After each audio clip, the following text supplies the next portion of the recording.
So, if you're finishing your test today, you got to finish, and hopefully you had time to finish the volume of cylinders and cones. We had 25 minutes today to knock that out. We're going to start the notes for pyramids and prisms. Now, remind me from yesterday, how many cones full of beans fit into the cylinder? 3. Now, put on your thinking caps, take a wild guess. What if we take a pyramid and a prism of the same base and the same height? Guess how many it's going to fill up? 3. Okay, it's the same idea. Okay, same exact idea because it's the same height and base. It's going to be 3. Okay, so doesn't matter what the shape is. It could be a square base. It could be a triangular base. Okay, promise. And that's what the formula tells us, because on the formula chart, even for prisms and pyramids, the only change is 1/3.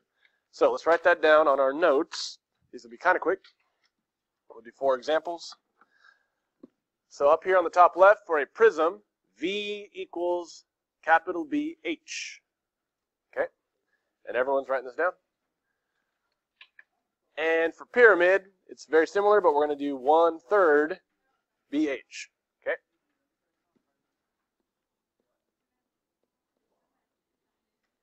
So does everyone see the difference being the fraction, the 1/3?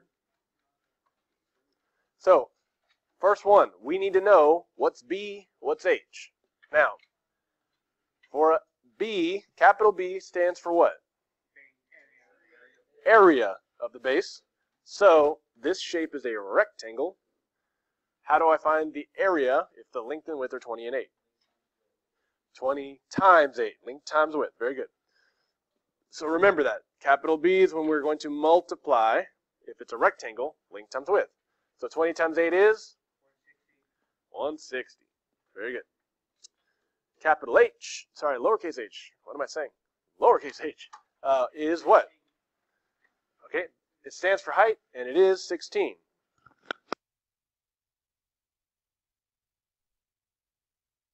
So height is 16.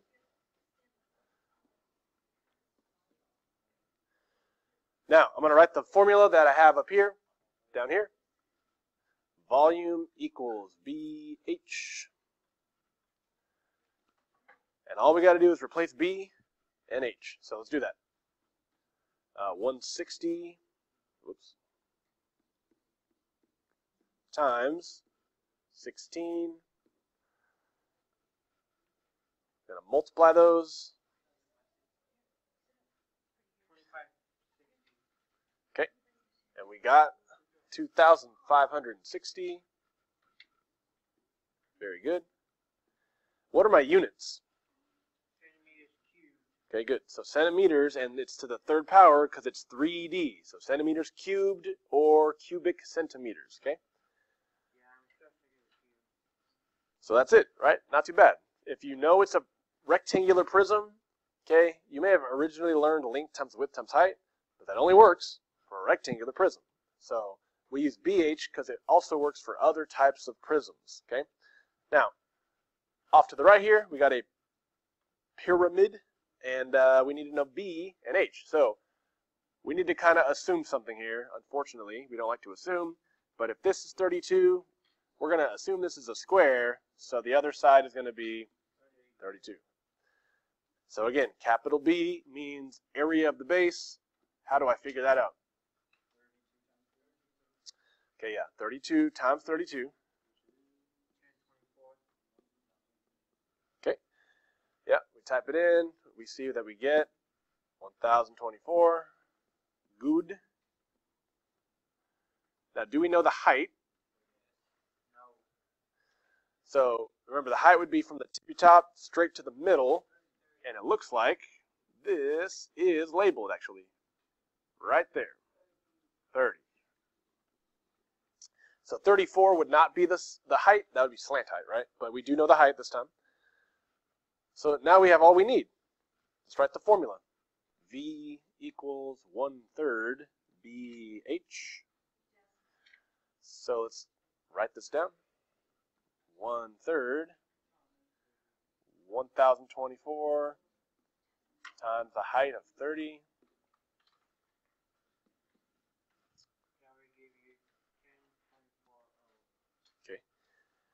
And to the calculator we go. I type in 1 divided by 3 times 1024 times 30. And that gives me 10,240. And then my units, inches cubed. Okay.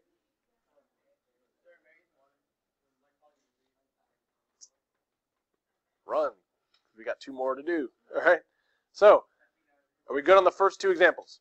Yeah. Okay. The next 2 are a little trickier, but we can do them. Okay. So, moving it down. If you need the first 2, you can come back to it. All right. So, why would this one be kind of tricky? What do you think? I want you to notice its orientation, that the way it is facing is sideways, right? So everyone's eyes over here, looking over here. Eyeballs. Okay? So here's why.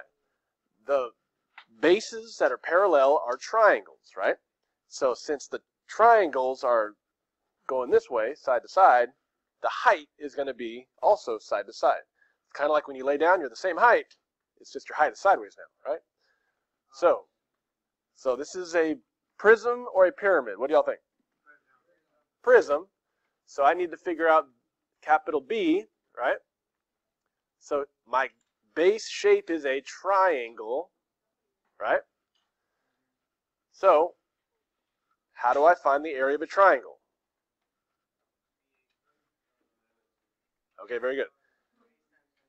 So everyone needs to know this formula. It's base times height and then divided by 2. If you don't divide by 2, you're not doing a triangle. Because Ms. Barrera wants you to know a triangle is half of a rectangle. Y'all know that? From corner to corner, if you cut it in half. If you cut it from diagonal to diagonal, you get a triangle. Okay? For corner to corner, I should say. Okay.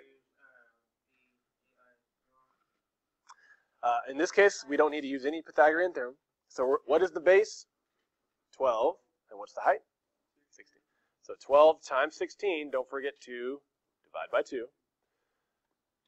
Okay, so 12 times 16 divided by 2 gave me 96 on my calculator. Now this is where it gets tricky. The height of the prism is between the 2 triangles. Okay, so does everyone see, look right here, that the height is 10? Because it's like it's laying down. Okay, so between the 2 triangles, that's the height. It's 10. Okay, there's a difference between the height of the triangular base versus the height of the prism. Okay, so there are different heights going on here. I get it. It can be confusing. But that's why I'm showing it to you. Okay. So again, the height is 10 because it's between the 2 triangles. It's like your height is between your feet and the tippy top of your head, right? So think of the triangles as the feet and the tippy top of the head. It's laying down, so the height's between those. Just think of it laying down, like when we had a certain student do that in my class when we had a sub, right? Laying down right here. So I have it over here. So if you want a visual, okay, here's the height, right? Here's the height, right? The height is always from base to base, no matter which way it's shaped. Even if it's diagonal, that's still the height. Okay. We can explain more later if you want us to, but let's get through these notes. For a prism, it's V equals capital B H, right? From the top of this page. Okay. So big B is 96. H is 10. Hopefully that's mental math. 96 times 10, 960. And what are my units? Centimeters cubed, right? All right. Now this last one is tricky in 2 different ways, right? Let me get that. So, what is this thing? So, first of all, it's a what? Okay, it's hexagonal pyramid. So I'm going to use my pyramid formula. First, I need to find capital B. Big B, the area of the base. Now, what is the shape of that base? A hexagon. Now, that is a hexagon, and a hexagon is a type of, starts with a P, polygon, okay? Now, we did this school year. Now, maybe you weren't in my class, or you forgot, but we did this year. How do I find the area of a regular polygon? So, for this information, we refer to our formula chart. So, if you're looking at your formula chart, right around here where it says regular polygon underneath area, you'll see that it says 1/2 AP. Now, who remembers what that little a stands for? Who's little a? Apothum, right? Sounds like a possum with a lisp. Apothum, right? So apothum is from the center of a polygon to a midpoint, right? So check it out. Do I know the apothum of this polygon? Yeah, from here to here. So little a is 4. I need to figure out P. What's the perimeter of the bottom? 6 all the way around. 6 times 6 is 36. Very good. So now I can find big B. Area of the base is A times P divided by 2. So apothum 4 times perimeter 36 divided by 2. Don't forget to divide by 2. And we get what? 72. Very good. All right. Now, we have big B, but now we need to figure out H, right? So, H. Now, do I know the height? Who thinks the height is 16? You'd be wrong. Okay? So, the height should be from the tippy top straight down to the center, and it is missing.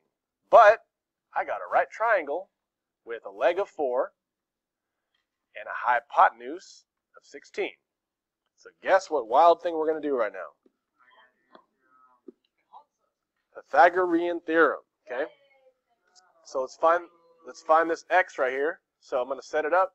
X squared plus 4 squared equals 16 squared. And we do what we did before, where we square them, subtract them, square root them. Okay? So 4 squared is 16.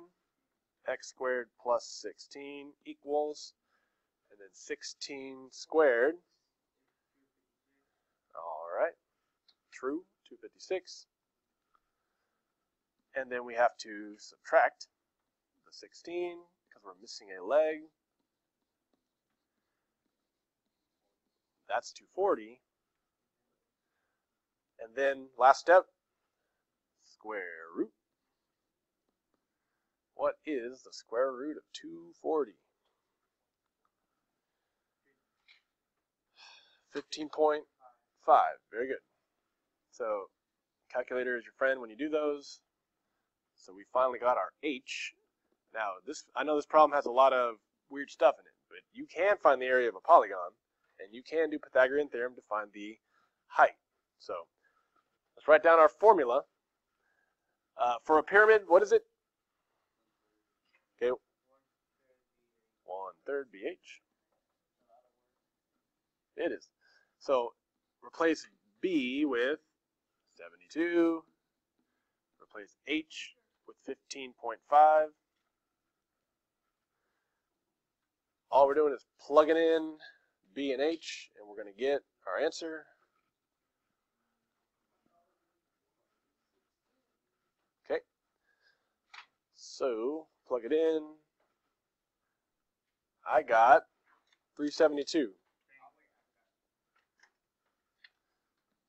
And my units are meters cubed. Very good.